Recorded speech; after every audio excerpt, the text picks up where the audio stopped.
ವಸಹ್ಬಿಹಿ ಅಜ್ಮഈನ್ ಅಮ್ಮಾ ಬಾದ್. ಗೌರವಾನ್ವಿತರಾದ ನಮ್ಮೆಲ್ಲರ ಆಧ್ಯಾತ್ಮಿಕ ನಾಯಕ, ದಕ್ಷಿಣ ಭಾರತದ ಆಧ್ಯಾತ್ಮಿಕ ಪ್ರಾಚಾರ್ಯರಾದ, ಈ ನಾಡಿಗೆ ಅಲ್ಲಾಹು ನೀಡಿದ ಅಹ್ಲ್ ಬೈತಿನ ಕಣ್ಮಣಿ ಸಯ್ಯದುನ ವ ಮುರ್ಷಿದುನ ಸಯ್ಯದ್ ಆಟಕೋಯ ತಂಗಳ ಉಸ್ತಾದ್, ಸಮಸ್ತ ಮುಷಾವರದ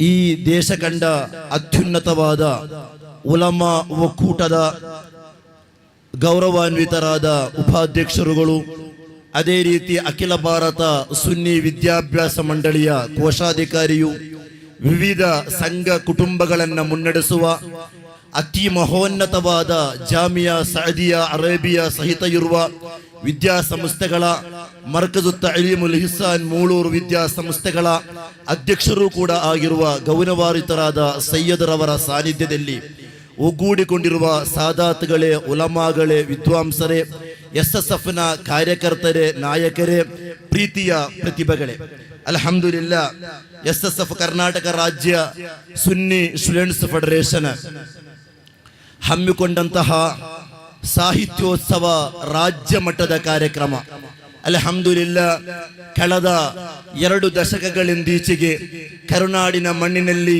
ಸುಪ್ತವಾಗಿರುವಂತಹ ಪ್ರತಿಭೆಗಳನ್ನ ಗುರುತಿಸಿಕೊಂಡು ನಿರೀಕ್ಷೆಯ ನೀಲ ನಕ್ಷೆ ಅನ್ನುವ ರೀತಿಯಲ್ಲಿ ನಾಳೆಯ ನಾಯಕರು ಎಲ್ಲಿ ಇದ್ದಾರೋ, ನಾಳೆ ಈ ಸಮಾಜವನ್ನು ಮುನ್ನಡೆಸಬೇಕಾದ ಪ್ರತಿಭಾನ್ವಿತವಾದ ಪ್ರತಿಭೆಗಳು ಎಲ್ಲಿ ಅಡಗಿದ್ದಾರೋ ಅವರನ್ನ ಊರು ಕೇರಿಗಳಿಂದ, ಗ್ರಾಮಗಳಿಂದ ಯೂನಿಟ್ ಅನ್ನುವ ಅರ್ಥದಲ್ಲಿ SSFನ ಕಾರ್ಯಕರ್ತರು ಅವರನ್ನು ಪೋಷಿಸಿಕೊಂಡು ಮೇಲಸ್ತರಕ್ಕೆ ಎತ್ತಿಕೊಂಡು ಬಂದು ಅಲ್ಹಮ್ದುಲಿಲ್ಲಾ ಸೆಕ್ಟರ್ಗಳ ಮೂಲಕ, ಡಿವಿಷನ್ಗಳ ಮೂಲಕ, ಜಿಲ್ಲೆಗಳ ಮೂಲಕ, ವಿವಿಧ ಕಾರ್ಯಕ್ರಮಗಳ ಮೂಲಕ ಭಾವನಾತ್ಮಕವಾದ ಸಂಬಂಧಗಳನ್ನು ಬೆಳೆಸುವುದರ ಜೊತೆಗೆ ಅವರಲ್ಲಿ ಸ್ಪರ್ಧಾತ್ಮಕವಾದ ತಿರುವನ್ನು ಮೂಡಿಸಿಕೊಂಡು ಆ ಪ್ರತಿಭೆಗಳನ್ನು ಪೋಷಿಸುವ, ಅವರನ್ನ ಉನ್ನತ ಸ್ತರಕ್ಕೇರಿಸುವ ಮಹತ್ತರವಾದ ಒಂದು ಕಾರ್ಯವಾಗಿದೆ.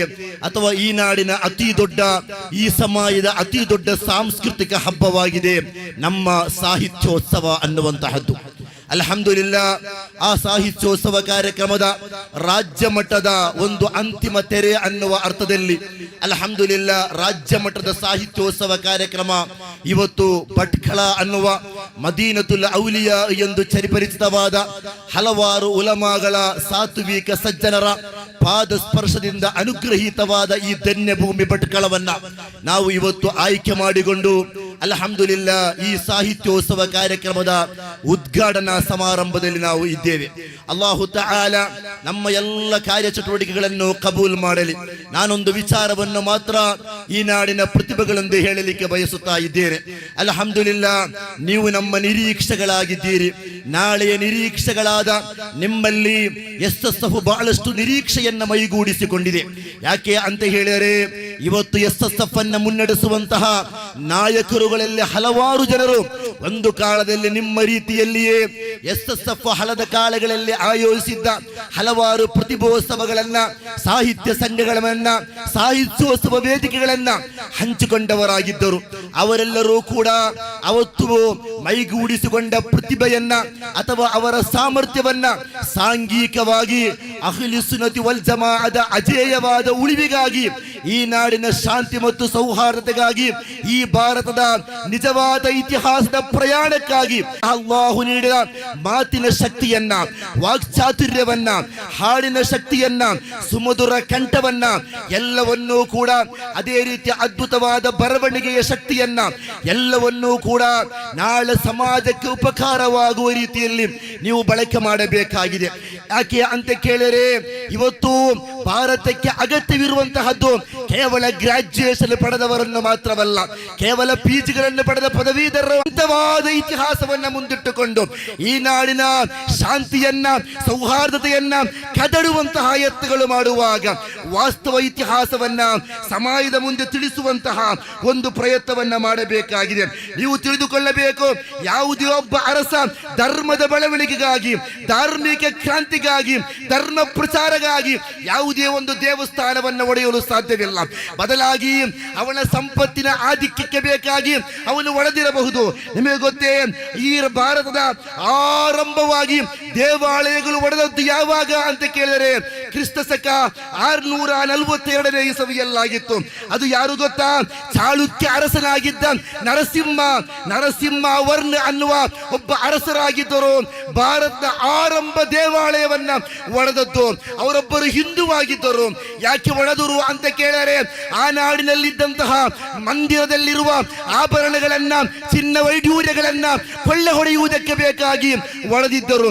ಹಾಗಾಗಿ ನೀವು ಅರ್ಥ ಮಾಡಿಕೊಳ್ಳಬೇಕು, ಅದರ ಆಚೆ ಬಳಿಕೆ ಯಾವುದೆಲ್ಲ ಮಂದಿಗಳು ನಾಶವಾಗಲ್ಪಟ್ಟಿದೆಯೋ ಅವುಗಳ ಹಿಂದೆ ಧಾರ್ಮಿಕವಾದ ಉದ್ದೇಶವಿರಲಿಲ್ಲ, ರಾಜಕೀಯ ಮತ್ತು ಐಹಿಕವಾದ ಲಾಭ ಮಾತ್ರವಾಗಿತ್ತು ಅಂತ ನಾವು ತಿಳಿದುಕೊಳ್ಳಬೇಕು. ಓ ಪ್ರತಿಭೆಗಳೇ, ನಿಮ್ಮ ಮುಂದೆ ಈ ವಾಸ್ತವವನ್ನು ಯಾಕೆ ಹೇಳ್ತಾ ಇದ್ದೇನೆ ಅಂತ ಹೇಳಿದರೆ, ನೀವು ನಾಳೆ ನಿರೀಕ್ಷೆಗಳಾಗಿದ್ದೀರಿ. ಈ ಸಮಾಜವನ್ನ ಸರಿಯಾದ ಹಾದಿಯಲ್ಲಿ ತಿದ್ದಬೇಕಾದ, ಸರಿಯಾದ ರೀತಿಯಲ್ಲಿ ಇತಿಹಾಸವನ್ನ ಕಲಿಸಬೇಕಾದ ಕರ್ತವ್ಯ ನಿಮ್ಮ ಮುಂದೆ ಇದೆ. ಅದಕ್ಕಾಗಿಯೇ ಇವತ್ತು ಈ ಕಾರ್ಯಕ್ರಮದ ಉದ್ಘಾಟನಾ ಸಮಾರಂಭದಲ್ಲಿ ನಾವು ಒಳ್ಳೆಯೊಬ್ಬರು ಇತಿಹಾಸಕಾರರನ್ನ ಮುಂದಿಟ್ಟುಕೊಂಡು ಈ ಸಾಹಿತ್ಯ ಕಾರ್ಯಕ್ರಮವನ್ನ ನಾವು ಉದ್ಘಾಟನೆ ಮಾಡ್ತಾ ಇದ್ದೇವೆ. ಈ ಕಾರ್ಯಕ್ರಮವನ್ನು ಉದ್ಘಾಟನೆಗಾಗಿ ನಾವೊಬ್ಬರು ಸಾಹಿತಿಯನ್ನು ಕರೆದಿದ್ದೇವೆ. ಯಾಕೆ ಅಂತ ಹೇಳಿದರೆ, ಪ್ರತಿಭೆಗಳಾದ ನಿಮ್ಮಲ್ಲಿ ನಮಗೆ ನಿರೀಕ್ಷೆಗಳಿದೆ. ನಿಮಗೆ ನಾವು ಸಂಪನ್ಮೂಲರಾಗಿ ನಿಮ್ಮನ್ನು ನಾವು ಕಾಣ್ತಾ ಇದ್ದೇವೆ. ನೀವು ನಿಜವಾದ ಇತಿಹಾಸವನ್ನು ಕಲಿಯುವವರಾಗಬೇಕು. ನಿಜವಾದ ಭಾರತವನ್ನು ಮುನ್ನಡೆಸುವಂತಹ ನಾಯಕರು ನೀವಾಗಬೇಕಾಗಿದ್ದೀರಿ. ಅದಕ್ಕೆ ಅಲ್ಲಾಹು ತೌಫೀಕ್ ನೀಡಲಿ. ಅಲ್ಹಮ್ದುಲಿಲ್ಲಾ, ಈ ಮಹತ್ತರವಾದ ಕಾರ್ಯಕ್ರಮವನ್ನ ನಮಗೆ ಬಹಳಷ್ಟು ಇವತ್ತು ಸಂತೋಷವಾಗ್ತಾ ಇದೆ. ಯಾಕೆ ಅಂತ ಕೇಳಿದರೆ, ಗೌರವಾನ್ವಿತರಾದ ಸೈಯದರವರು ಈ ಕಾರ್ಯಕ್ರಮವನ್ನ ಉದ್ಘಾಟನೆ ಮಾಡಲಿಕ್ಕಿದ್ದಾರೆ. ಈ ಕಾರ್ಯಕ್ರಮವನ್ನ ಉದ್ಘಾಟನೆ ಮಾಡಲಿಕ್ಕಿರುವಂತಹದ್ದು ಗೌರವಾನ್ವಿತರಾದ ಕುಂಬೋಳು ಸೈಯದರಾಗಿದ್ದಾರೆ. ಸೈಯದ್ KS ಅಚಕೋಯ ತಂಗಳು ಕುಂಬೋಲ್ ಮಂಡಲದ ಹಿರಿಯ ನಾಯಕರಾದ ಗೌರವಾನ್ವಿತರಾದ ಸೈಯದರವರು. ಅಲ್ಹಮ್ದುಲಿಲ್ಲಾ, ಅವರು ಮೂಲತಃ ಗಡಿನಾಡಿನವರಾಗಿದ್ದರೂ ಕೂಡ ಅವರ ಅತ್ಯಂತ ಹೆಚ್ಚು ಆಯುಷ್ಯವನ್ನ, ಅವರ ಮಹೋನ್ನತವಾದ ಶ್ರೇಷ್ಠವಾದ ಪುರುಷಾಯಸ್ಸನ್ನ ಅವರು ಸಮರ್ಪಣೆ ಮಾಡಿದ್ದು ಕರುನಾಡಿನ ಸುಜ್ಞಾನದ ಬೆಳಕಿಗಾಗಿ ಅಂತ ನೀವು ತಿಳಿದುಕೊಳ್ಳಬೇಕು. ಅಲ್ಹಮ್ದುಲಿಲ್ಲಾ, ಈ ಪರಿಸರ ಪ್ರದೇಶವಾದ ಹಲವಾರು ಮಸೀದಿಗಳಲ್ಲಿ ನಂದೊಳ್ಳಿ ಸಹಿತ ಇರುವ ಹಲವಾರು ಪ್ರದೇಶಗಳಿಗೆ ಹೋದರೆ ನಿಮಗೆ ಗೊತ್ತಾಗಲಿಕ್ಕೆ ಸಾಧ್ಯವಿದೆ. ಅಲ್ಲಿ ಅಲ್ಹಮ್ದುಲಿಲ್ಲಾ ಇವತ್ತು ಕಾಣುವ ಸುಜ್ಞಾನ ಪ್ರಭೆಯ ಹಿಂದೆ ಅತ್ಯಂತ ಹೆಚ್ಚು ಕೆಲಸ ಮಾಡಿದ ಓರ್ವ ಮಹೋನ್ನತ ನಾಯಕರಿದ್ದರೆ ಅವರಾಗಿದ್ದಾರೆ ಸಯ್ಯದುನಾ ವ ಮುರ್ಷಿದುನಾ ಆಚಕೋಯ ತಂಗಳು ಉಸ್ತಾದ್. ಅಲ್ಲಾಹುವೇ, ನೀನು ದೀರ್ಘಾಯುಸ್ಸು ನೀಡಬೇಕು ಅಲ್ಲಾ, ನೀನು ಆಫಿಯತನ್ನು ಕರುಣಿಸಬೇಕು ಅಲ್ಲಾ. ಅಲ್ಹಮ್ದುಲಿಲ್ಲಾ, ಈ ಪರಿಸರ ಪ್ರದೇಶವೆಂದಲ್ಲ, ಎಲ್ಲಿ ಎಲ್ಲ ಧರ್ಮದ ಪ್ರಚಾರ ಅಗತ್ಯವಿದೆಯೋ, ಎಲ್ಲಿ ಎಲ್ಲ ಸುಜ್ಞಾನ ಪ್ರಚಾರದ ಅಗತ್ಯ ಇದೆಯೋ ಅಲ್ಲಿ ತನ್ನ ಆರೋಗ್ಯವನ್ನು ಲೆಕ್ಕಿಸದೆ, ತನ್ನ ಆಯುಷ್ಯವನ್ನು ಲೆಕ್ಕಿಸದೆ, ತನ್ನ ಯಾವುದೇ ಆಗ್ರಹಗಳನ್ನ ಲೆಕ್ಕಿಸದೆ ಅದಕ್ಕಾಗಿ ಹಗಲಿರುಳು ಓಡುವ ಗೌರವಾನ್ವಿತರಾದ ಸೈಯದರು. ಅಲ್ಹಮ್ದುಲಿಲ್ಲಾ, ಅಲ್ಲಾಹು ನಮಗೆ ನೀಡಿದ ಅತಿ ದೊಡ್ಡ ಅನುಗ್ರಹವಾಗಿದೆ.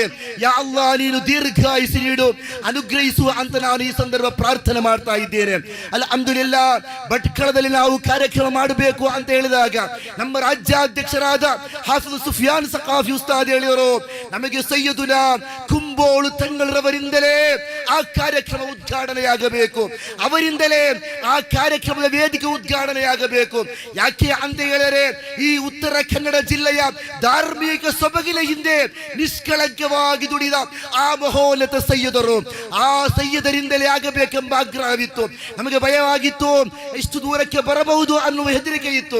ಅಲ್ಹಮ್ದುಲಿಲ್ಲಾ, ಮಹಾತ್ಮರಾದ ತಾಜುಲ್ ಉಲಮಾರ ಬರ್ಕತ್ತಿನಿಂದ, ತಾಜು ಶರಿಯಾರ ಬರ್ಕತ್ತಿನಿಂದ ಗೌರವಾನ್ವಿತರಾದ ಸೈಯದರು ಇಲ್ಲಿಗೆ ಬಂದಿದ್ದಾರೆ. ಉಸ್ತಾದಿಗೆ ನಾನು ಆರಂಭಿಕವಾಗಿ ಸ್ವಾಗತವನ್ನ ಹೇಳಲಿಕ್ಕೆ ಬಯಸ್ತಾ ಇದ್ದೇನೆ. ಅಲ್ಲಾಹು ತಆಲಾ ಆಫಿಯತ್ ನೀಡಿ ಅನುಗ್ರಹಿಸಲಿ ಅಂತ ಪ್ರಾರ್ಥಿಸ್ತಾ ಇದ್ದೇನೆ. ಈ ಕಾರ್ಯಕ್ರಮದ ಅಧ್ಯಕ್ಷತೆಯನ್ನು ವಹಿಸಲಿಕ್ಕಿರುವವರು ಅಲ್ಹಮ್ದುಲಿಲ್ಲಾ, ಭಟ್ಕಳ ಅನ್ನುವ ಈ ಒಂದು ಪ್ರದೇಶದಲ್ಲಿ ನಮ್ಮ ಸಾಂಘಿಕ ಚಟುವಟಿಕೆ ಇನ್ನಷ್ಟೇ ಬಲವರ್ಧನೆಯಾಗಬೇಕಾದ ಈ ನಾಡಿನಲ್ಲಿ ನಾವು ಈ ಬಾರಿ ಸಾಹಿತ್ಯೋತ್ಸವ ಮಾಡಬೇಕು ಅಂತ ತೀರ್ಮಾನಿಸಿದಾಗ ನಮ್ಮ ಮುಂದೆ ಅದಕ್ಕೆ ನಾಯಕತ್ವವನ್ನು ಕೊಡುವವರು ಯಾರು ಅನ್ನುವ ಪ್ರಶ್ನೆಯ ಬಗ್ಗೆ ಹೆಚ್ಚು ಚಿಂತಿಸಬೇಕಾಗಿ ಬಂದಿಲ್ಲ. ಯಾಕೆ ಅಂತ ಕೇಳಿದರೆ, ಅಲ್ಹಮ್ದುಲಿಲ್ಲಾ ನಿಕಟಪೂರ್ವ ರಾಜ್ಯ ಸಮಿತಿ ನಾಯಕರಾಗಿ ನಮ್ಮೊಂದಿಗೆ ದುಡಿದಂತಹ, ನಮಗೆ ನಾಯಕತ್ವವನ್ನು ಕೊಟ್ಟಂತಹ ಅಲವಿ ತಂಗಳ ಕರ್ಕಿ ಅನ್ನುವ ಆ ಮಹೋನ್ನತರಾಯ ನಾಯಕರು ಈ ನಾಡನ್ನ ಕರ್ಮಭೂಮಿಯಾಗಿ ಆಯ್ಕೆ ಮಾಡಿರುವುದರಿಂದಲೇ ನಮಗೆ ಅಲ್ಲಿ ನಾಯಕತ್ವದ ಕ್ಷೀಣ ನಮಗೆ ಉಂಟಾಗಿರಲಿಲ್ಲ, ನಾಯಕತ್ವದ ಅಭಾವ ನಮಗೆ ಉಂಟಾಗಿರಲಿಲ್ಲ. ಅಲ್ಹಮ್ದುಲಿಲ್ಲಾ ಸ್ವಾಗತ ಸಮಿತಿಯ ಚೇರ್ಮ್ಯಾನ್ ಆಗಿಕೊಂಡು ಈ ನಮ್ಮನ್ನ ಅಲ್ಹಮ್ದುಲಿಲ್ಲಾ ರಾಜ್ಯ ಸಮಿತಿಯ ನಾಯಕರ ಜೊತೆಗೆ ಸೇರಿಕೊಂಡು ನಮ್ಮ ರಾಜ್ಯ ಸಮಿತಿಯ ಪ್ರತಿಭೋತ್ಸವ ಸಮಿತಿಯ ಅಧ್ಯಕ್ಷರಾದ ಕೆ ಅಶ್ರಫ್ ಸಖಾಫಿ, ಅದರ ನಮ್ಮ ರಾಜ್ಯ ಸಮಿತಿಯ ಪ್ರಧಾನ ಕಾರ್ಯದರ್ಶಿಯಾದ ಸಫ್ವಾನ್ ಚಿಕ್ಕಮಂಗಳೂರು, ಅದೇ ರೀತಿ ಪ್ರತಿಭೋತ್ಸವ ಸಮಿತಿ ಜನರಲ್ ಕನ್ವೀನರ್ ಮೊಹಮ್ಮದ್ ಅಲಿ ತುರ್ಕಳಿಕೆ ಸೇರಿದ ನಮ್ಮ ತಂಡದೊಂದಿಗೆ ಸಂಪೂರ್ಣವಾಗಿ ಇಳಿದುಕೊಂಡು ಅಲ್ಹಮ್ದುಲಿಲ್ಲಾ ದುಡಿದ ನಾಯಕರಾಗಿದ್ದಾರೆ ಸ್ವಾಗತ ಸಮಿತಿಯ ಚೇರ್ಮ್ಯಾನ್ ಸೈಯದುನಾ ಅಲವಿ ತಂಗಳ ಕರ್ಕಿ. ಅಲ್ಲಾಹನೇ ನೀನು ದೀರ್ಘಾಯುಸ್ಸು ಆಫಿಯತ್ ಹಿಮ್ಮತ್ತು ನೀಡಿ ಅನುಗ್ರಹಿಸು ಅಂತ ಪ್ರಾರ್ಥಿಸ್ತಾ ಇದ್ದೇನೆ.